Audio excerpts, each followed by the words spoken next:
Ajo që ka ndodhur dje në plazhin e Dajlanit në Vlorë është dhunë. Dhunë e egër, si e tillë krim, madje krim penal. Patjetër e vlerësoj aktin e drejtorit përgjithshëm të Policisë së Shtetit që ka pezulluar nga detyra drejtorin e Policisë Vlorës, por nuk mjafton. Drejtori i Policisë Vlorës nuk ka gabuar një informacion. Drejtori i Policisë Vlorës ka tentuar të fshehë një fakt penal.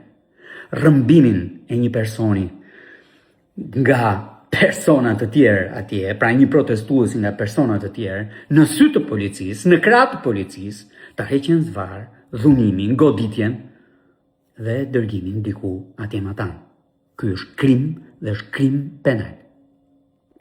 Në plazhin e Dajlanit ishte njoftuar policia për një tubim, protest të banorëve, të mjedisorëve, të organizatave që i kanë mbledhur ata atje.